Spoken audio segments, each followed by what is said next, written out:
Hello everyone and welcome to another video of Grim Dawn Ashes of Malmouth. So today I'm going to be talking about the Conjurer, which is the Occultist Shaman hybrid. Before I get too deep into this build, I would like to mention that I did change my Kabbalist build around quite a bit based on gear and new information that I found, and I'm going to be doing a follow-up video discussing those changes. So, I still stand by what I said, which was the Kabbalist has really good AoE and single target damage potential simply because you can stack the Flame Torrent with skeletons. I don't know if this is going to be nerfed or changed. I'm assuming it will be nerfed. We'll see. But I feel like the trade-off simply is basically with the Kabbalist that your pets can die super easy compared to this setup. In the Conjurer setup, I am never in a situation where I have to run, kite, and fight. Pretty much always my pets are alive, I'm alive, and they are taking the brunt force of all damage and just destroying everything that comes in their way. Now, I do feel like this build is probably not as good at AoE, but having that said, I feel like the single target is just as good and or better in some situations, obviously because of survivability. Before I get into the attributes, which I forgot to mention in my previous video, I'm going to go over skills, I'm going to go over devotion, and I'll go over items, and then I'll mention the attribute points, what you want to do with this build. As you can see, I went 10 out of 10 on Curse of Frailty. As of recent, I decided to focus solely on physical damage with these pets, and it's because of the devotion changes and something I noticed in Magdrogon's Pact, which I think is really awesome, and I'll be going over here in a second. As you can see, you get a huge movement speed reduction, 50%, you get 25% physical resistance reduction, 50% bleed resistance reduction. You do have a pet in this build that does physical, bleed, pierce, and poison, so this is not too bad, as well as proccing the Hungering Void. I love Hungering Void, which I mentioned before. Huge crit damage, huge damage, and it synergizes really well with everything else I use in this build. 1 point into Bloody Pox. This is going to be proccing your Shepherd's Call. Obviously, again, gives your pets huge damage, crit damage, and then 300% increased all retaliation damage. Believe it or not, the retaliation damage in this build is not horrible for your pets, and I'll be going over the other skills that benefit that as well. Vulnerability, 10 out of 10. Again, I basically max this out to drop defensive ability as much as possible.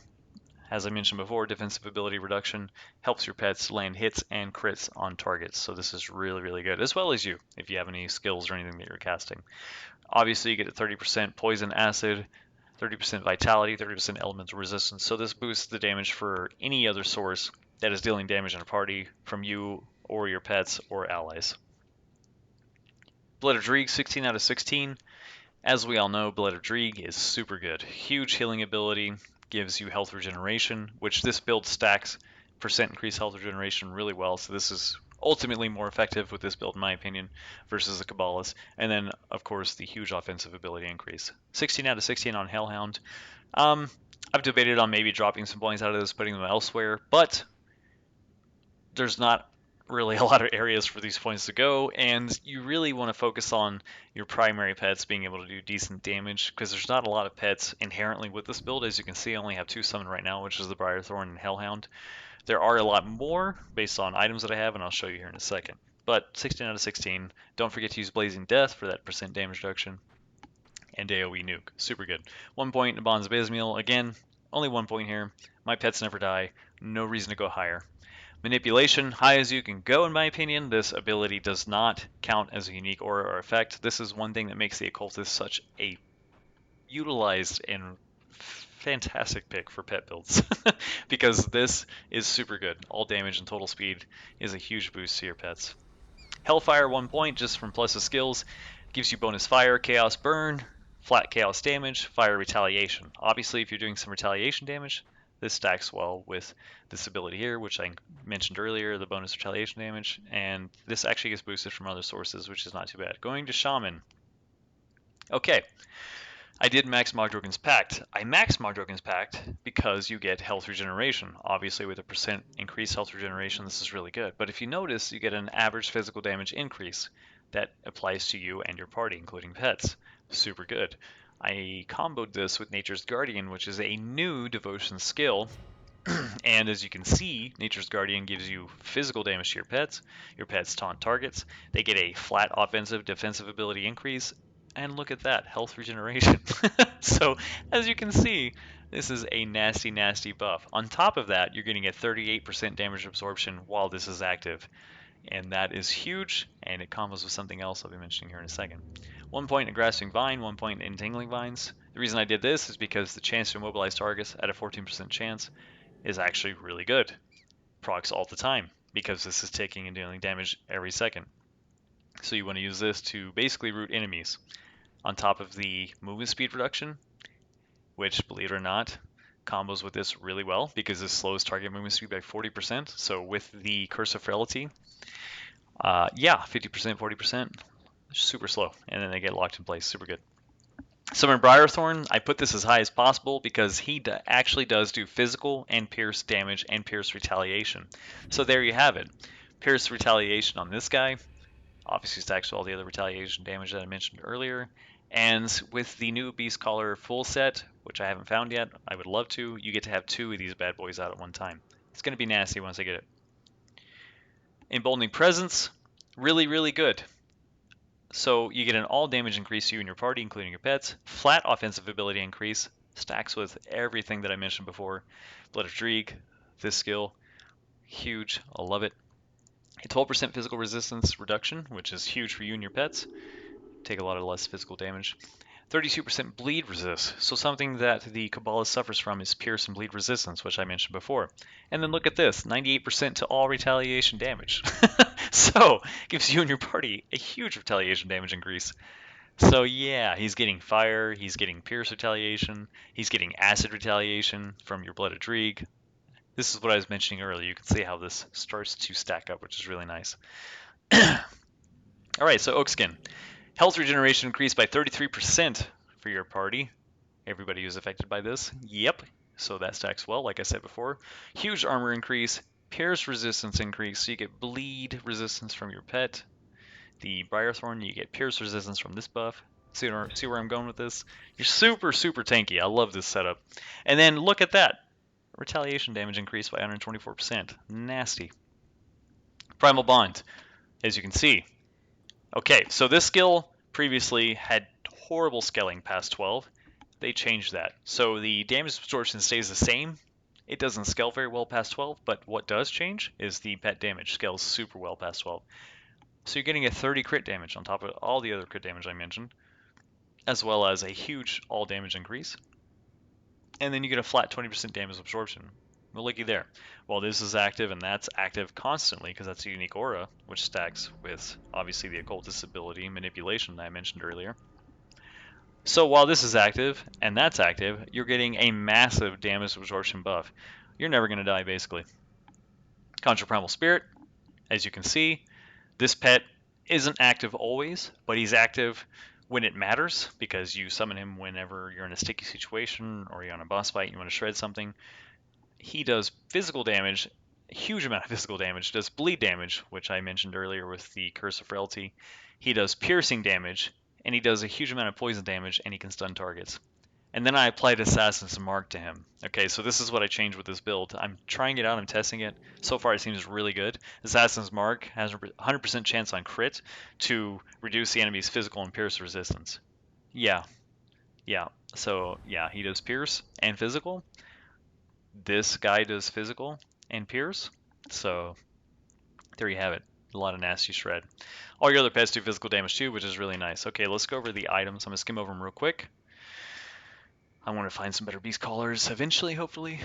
And then you can see here you get 2,000 poison retaliation over 5 seconds to your pets. And then look at that, 469% to all retaliation damage. I mean, you can see that the retaliation damage stacks really good on this. And then I have Primal Instinct. So this build lacks from high amounts of pets. This is where this relic comes into play, and this is what I was mentioning earlier. Now, this relic allows you to summon basically little swarm mines, and it's 20% chance on attack. And if I remember correctly, this actually works off of pet attacks too. But this lets you have a bunch of little swarmlings, and they do physical and fire damage. So that actually stacks with your Hellhound's Hellfire aura.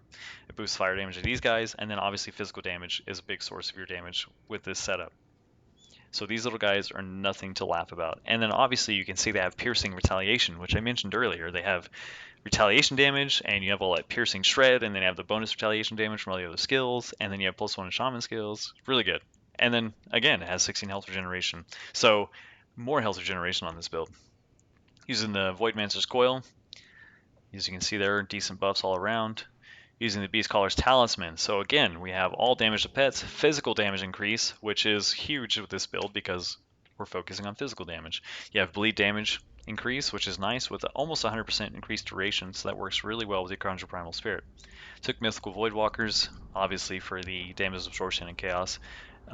Vitality Resist, Touch of the Ever-Living Grove. I think these are most important in this build. Gives you a lot of defensive abilities. I hope to find a mythical or a better version of these eventually. But you have Health Regeneration, increases health regeneration by 25%, increases health regeneration on your pets by 106%. So, yeah, and then Healing Ward, or my bad, Healing Winds, which is 10% chance on attack. Summons the winds of the Eternal Spring to mend your wounds. Yeah, yep, lots of healing. It's insane. Beast Caller's Shoulders, as you can see. I took this offhand because it has really high all damage for pets and high offensive ability. This could be subject to change based on what I found, but this is pretty good. Wild Pack Emeralds I love. Beast Caller's Helm. Sovereign Ruby Domination. And I believe that covers everything. Okay, so I'm going to go kill Mad Queen. I'm right here at Mad Queen. Just to show you guys the single target damage potential. You want to proc all your effects, including the potions I mentioned before in my previous video, Wrath of the Beast. This gives you 100% all damage pets and crit damage. But I'm going to show you the tanky ability and the single target ability of this setup. It's insane. So we're going to throw everything on her. Pop my potion.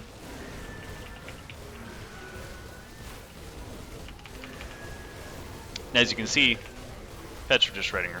And I don't have to move or do anything. Look at that. Your pets are never going to die with this setup. Super durable, super tanky. And yeah, so that basically is how this build goes towards everything, even Nemesis bosses. You don't have to fear or run or kite. It just shreds everything right in front of you. And obviously the damage gets better with the Pierce resistance and the physical damage resistance reduction. And I mean, you have to keep in mind, this ability here I haven't even maxed out yet. It's 13 to 25, so this is going to get even higher, which could potentially boost this damage even more. Speaking of which, these are my devotions. As you can see, I did manage to actually grab Dying God, and I did manage to grab the Ishtok Spring Maiden. So I grabbed 2 last tier abilities. I did put 1 point in each one of these, just to put me on my cap to grab everything that I needed in tiers. But, you know, if there's a better way to do this, this is actually really nice. Gives you minus 10% spirit requirement for all weapons. That counts as main and offhand. But anyway, if there's a better way to do these devotions, let me know. I kind of messed around with these. I didn't go hardcore into, mid-maxing, so may have been something I did right and or wrong, possibly, but this is what I've been doing with this build. As you can see, it's really strong. Survivability is insane. Pretty much never going to die.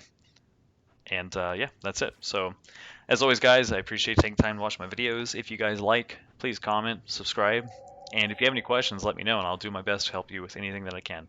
So anyway, thanks for watching, and you guys have a great day.